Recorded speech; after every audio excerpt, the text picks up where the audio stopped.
Welcome back to North Node Astrology, and this is your energy update for the Pluto ingress into Aquarius and why it felt the way it did.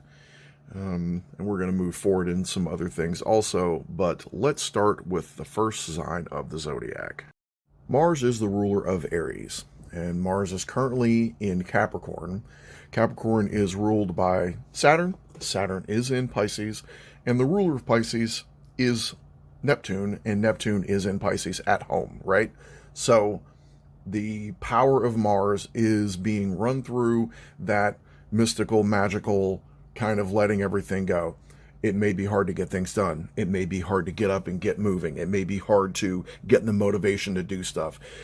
Masculines may be having a hard time right now, right? Any area of your life that takes action is probably falling back on patterns, right? With Saturn being, Saturn pattern, right? Anything that you have not established a pattern of is very difficult to continue moving or to keep moving or to get moving. But know that where that is happening, you might need a new way. But you can't push it. You can't push that way. You can't push forward. You have to just let Mars do what he's going to do, because he is ultimately ruled by Pisces, and that is about magic and connection and drawing boundaries. So Mars is much more about boundary drawing than it is about actually projecting out into the world. It's much more Piscean because of the rulerships currently.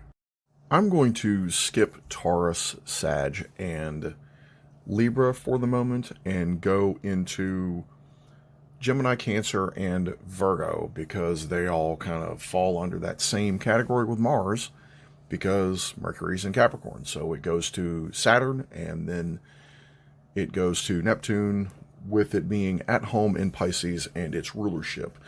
So emotions could have been diluted. We could have been talking very subconsciously and definitely trying to create something new with that. But I suspect anything we thought we were creating was literally just an old Saturn pattern, with it being there in Pisces and with all the subconscious rulership happening with that. So now let's get into Uranus.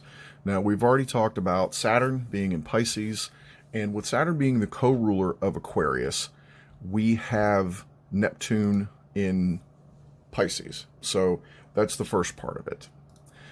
And then we move into Uranus being in Taurus and Venus being the ruler of Taurus. Well, Venus was in Sagittarius at the time, so which is fine. But with Jupiter in Taurus ruling Sagittarius, you have Venus and Jupiter pointing back and forth at each other. So the Aquarius rulership gets pretty conflicted, needless to say.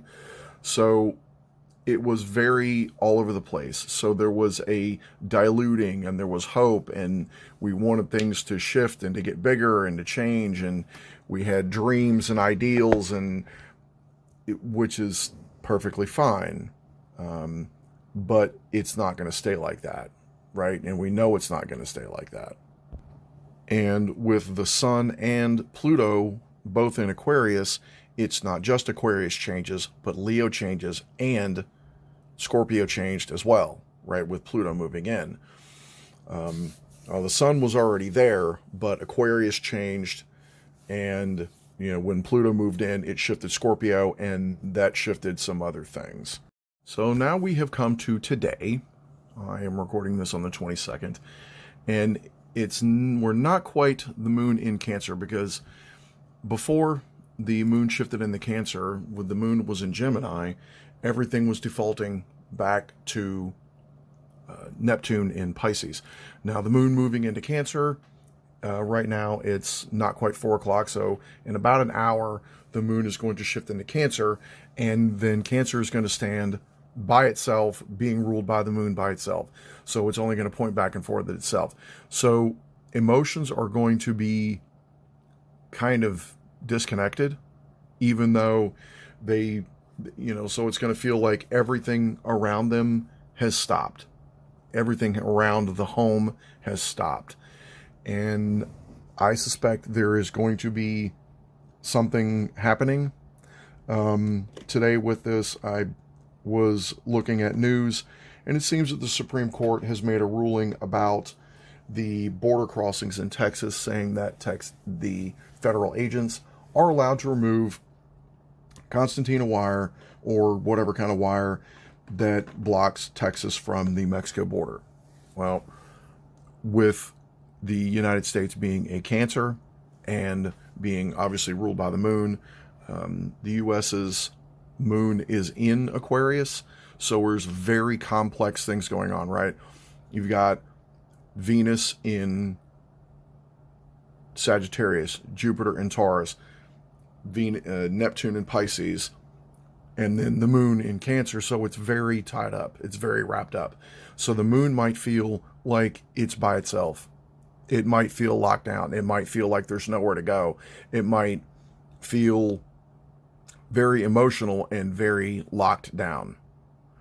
So there could be some very interesting things going on around the world, and anywhere, anybody,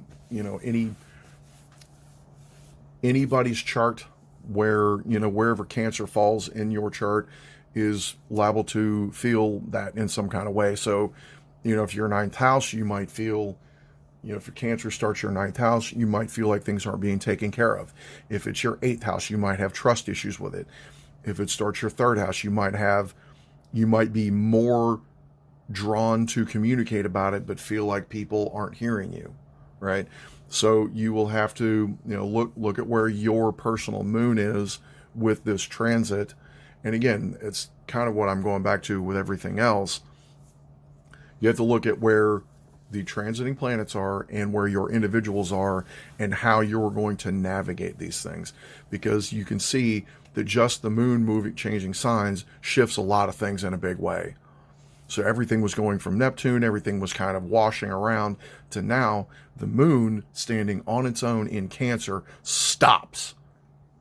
And it's actually not going to stay this way for a long time. As soon as Venus moves into Capricorn, things are going to shift yet again. And here we are finally on the 23rd of January, 3:51 in the morning, Venus moves into Capricorn. So immediately things that we notice change. Taurus changes because it's ruled by Venus. Libra changes. And because Taurus changed with Jupiter there, Sagittarius changed, right? But that's not all.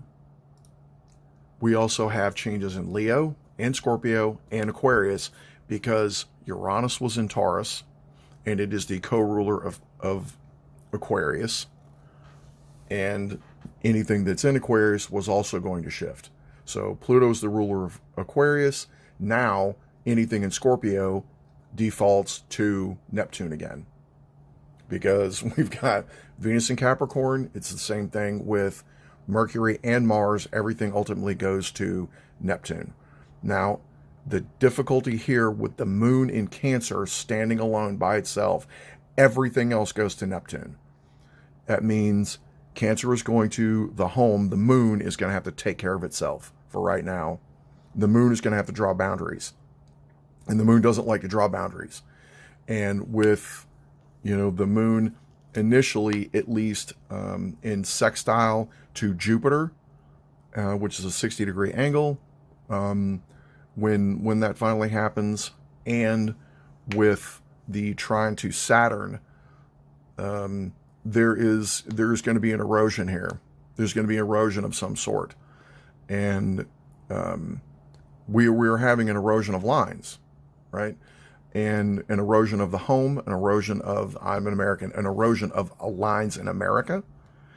And I need to look at the Texas chart. I might do that later on, but you can see how by tomorrow morning, even early in the morning, things are going to shift in a very large way. And it doesn't really matter where you are in the world. These things are going to shift you. There's liable, so enjoy your home situations today. Enjoy being at your home and draw boundaries inside of it. Take refuge in your home and the things that you feel safe in. So again, if you're Cancer rising, continue to go out and continue to seek that nurturing and continue to nurture people. If it's your second house, continue to value that. If it's your third house, keep communicating about it. If it's your fifth house, keep living your emotional life. Keep living that, right? If it's your sixth, keep working at it, right? Continue serving. Continue serving. If it's seventh house, make sure it's balanced. Make sure it's fair. If it's eighth, make sure you trust it. Like, make sure it's trusted. And trust is about layers, right? Ninth, if Cancer's your ninth house, then there might be some wisdom you can glean here. If it's 10th house, make sure you stay stable. Make sure that you stay steady, right? Because 10th house is very Capricorn kinds of things. And as far as humanity is concerned, it's Scorpio, the 10th house in Scorpio. So don't leap off a cliff before you have to, right? Hold to it. If it's your 11th house, nurture your friends. Let your friends nurture you. Be nurtured from the world in various ways. And if it's 12th house, if you're too emotional, let go of it. Let it go. And the way to do that is going to be to communicate, right? Because the Cancer's 12th house is Gemini, right? I have a hard time slowing down and mentally processing things. I'm a Cancer sun. And there are many times where I need to do that. So these big energy shifts are definitely about our individual lives, and they're also about humanity. And that's why I put these 0 degrees Aquarius charts together, and I try to guide you guys through this stuff, because these are big things, and none of us has ever gone through any of this stuff before. These are not new things. Some people will tell you that they are new things, but they are not. These are new situations, and we are different people than we ever have been with all of this stuff. And so keep your wits about you, and make sure that you feel safe, and make sure that in emotional ways and in other ways.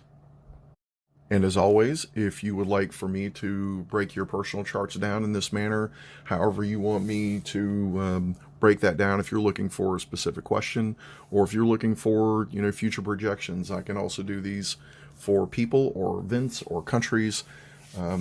So let me know if you guys want me to do other stuff, and I can even look at historical events in the past, or like I said, personal charts. You know where to find me. Everything is in my links. And thank you again. This is North Astrology.